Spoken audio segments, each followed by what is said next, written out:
को तीर्थ में घूमना है पर उसका पति उसको तीर्थ में नहीं ले जा पा रहा। होता है ना, तुम्हारी इच्छा से पर पतिदेव नहीं ले जा पा रहा। उन माताओं को लिखा गया है, वो माताएं ये काम करें, अपने पति का स्नान करवा करके उनका पूजन करके उनकी 7 परिक्रमा करें, तो उस बहन को घर बैठे पुण्य मिल जाएगा। पत्नी को अपने पति की और बेटे को अपने माता पिता की चरणों की पूजा करके उनकी 7 परिक्रमा करके पुण्य मिल जाता। इदं सन्निहितं तीर्थं सुलभं धर्म साधनं पुत्रस्य स्त्रियश्चैव तीर्थं गेहि शुभो शुभम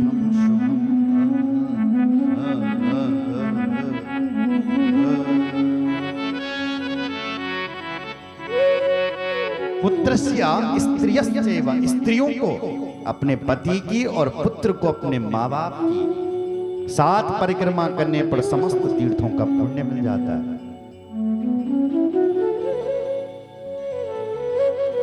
बोलो जय श्री राम।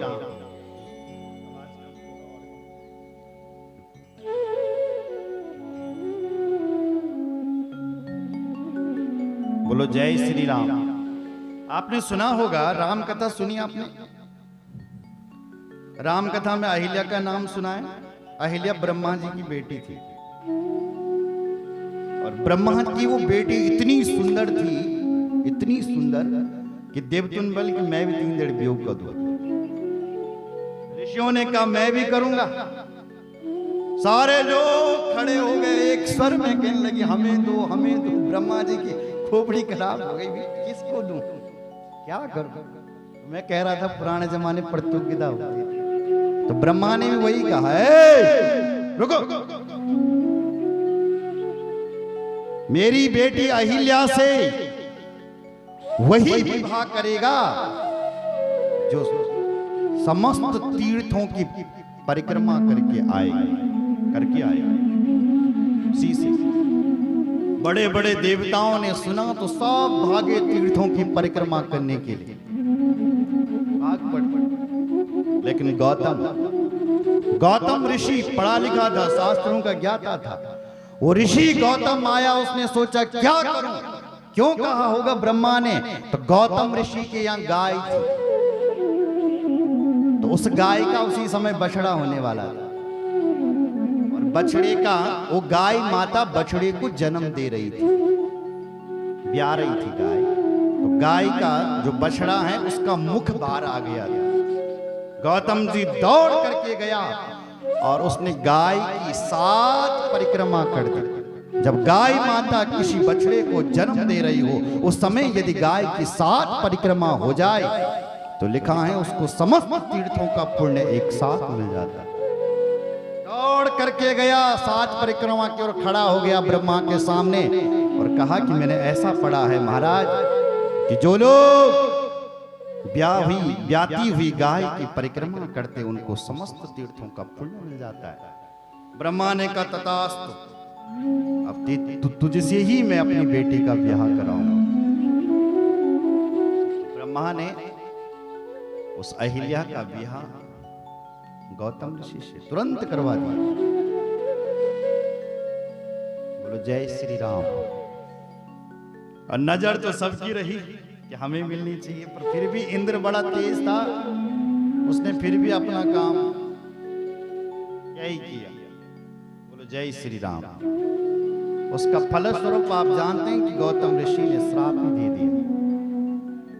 बोलो जय श्री राम। तो जो लोग माता पिता का पूजन करके उनकी 7 परिक्रमा करते हैं, वो समस्त तीर्थों का पुण्य घर बैठे पाते हैं। एक पे भाई, बड़ा भाई अभी भी घूम रहा है, देखना घूमने नहीं। तीर्थों की परिक्रमा कर रहा है और गणेश जी घर में क्या होता अब देखते हैं। तुरंत शिव जी ने कहा आज ही तेरा ब्याह करेंगे। तो विश्व प्रजापति थी, उसकी 2 बेटी थी जिनका नाम था रिद्धि और सिद्धि। उनके साथ गणेश जी का ब्याह तुरंत करवा दिया, उसी समय करवा दिया। धूमधाम से गणेश जी का ब्याह हुआ। ताभ्याम चैव गणेशस्य गिरिजा शंकर प्रभु महोत्सवम विवाहं च कारयामासु तुर्मुदा। कार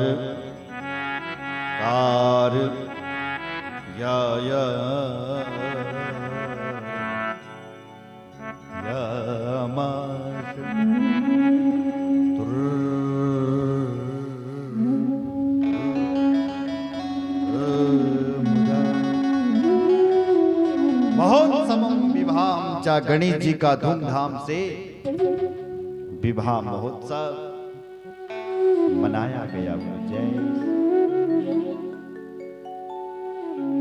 पार्वती जी ने घर में 2 बहू ला दी, रुनुक झुनुक करती हुई। आहा, गणेश जी खुश। और धीरे धीरे गणेश जी के 2 पुत्र भी हो गए जिनका नाम शुभ और लाभ। परिवार बन गया और पार्वती माता अपने नातिन से गढ़ों लगी। अब बेटा शुभ। हाँ, और एक बेटा भी घूम रहा है, वो दौड़ रहा है।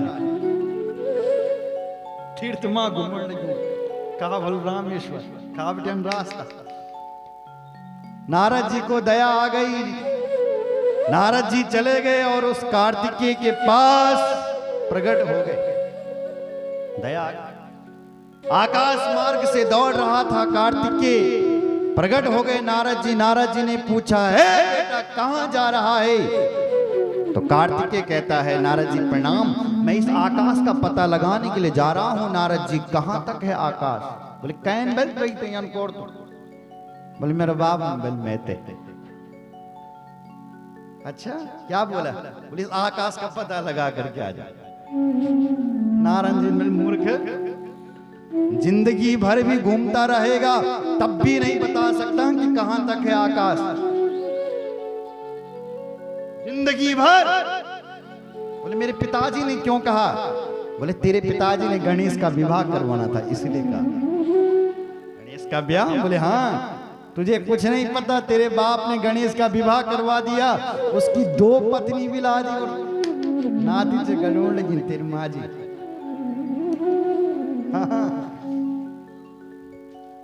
बोले ऐसा मैं मान ही नहीं सकता। बोले चल मेरे साथ घर में चल। घर में लाया महाराज। जब तक कार्तिकेय भगवान घर में आए तब तक घर का पूरा दृश्य बदल चुका था। सचमुच गणेश जी के 2 विवाह हो गए थे, उनकी 2 पत्नी थी और सचमुच उसकी माँ नातिन थे। गढ़ों लगे अपना। नाराज हो गया कार्तिकेय जी। कहा कि ऐसे माता पिता की मैं तुम्हारी शकल नहीं देखूंगा, मैं नहीं रहूंगा तुम्हारे साथ। और नाराज होकर के चले गए। शिव जी पीछे से गया, बेटा रुक रुक रुक रुक, लेकिन नहीं रुका। पार्वती भी गई, नहीं रुका। दूर कहीं श्रीशैल पर्वत में जाकर के घुस गया। जो वहीं पर जब वापस नहीं आया तो भगवान शंकर वहीं पर मल्लिकार्जुन के रूप में प्रकट हो गए। बोल मल्लिकार्जुन भगवान की जय। मल्लिका नाम पार्वती का है और अर्जुन नाम भगवान शंकर का है। श्रीशैल पर्वत की गुफा में कार्तिकेय भगवान घुस गए तो वहीं पर भगवान शंकर व मां पार्वती मल्लिकार्जुन के रूप में प्रकट।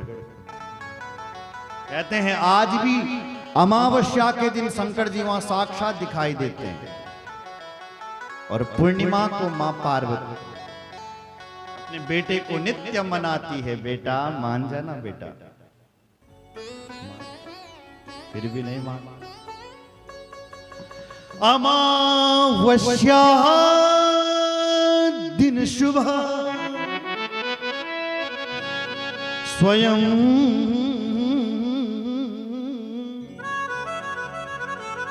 स्वयं गच्छति तत्र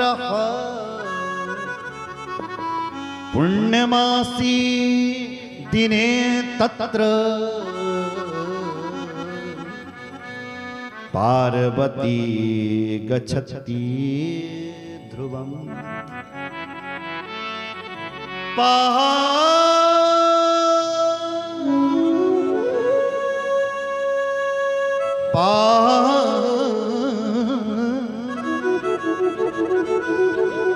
पार्वती गच्छति गच्छति गच्छति हे ध्रुवम्। पूर्णमासी को पार्वती गच्छति और अमावस्या को भगवान स्वयं शंभु गच्छति।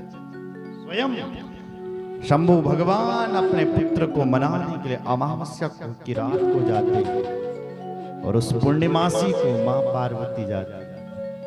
मान जाना बेटा, मान जा, फिर भी नहीं मानता है तो वहीं पर दोनों भगवान शंकर और मां पार्वती प्रकट हो जाती है। बोले शंकर भगवान की जय। हरे हरे महादेव, हरे हरे महादेव, हरे हरे महादेव महादेव। इस प्रकार से मां पार्वती और भगवान शंकर ने गणेश जी का विवाह संपन्न किया। बोल शंकर भगवान की जय। हर हर महादेव। आइए एक भजन करते हैं, थोड़ा नाच लो जरा, थोड़ा आनंद आएगा, है ना। और फिर बाबा की कथा में हम सब प्रवेश करेंगे। बोलो शंकर।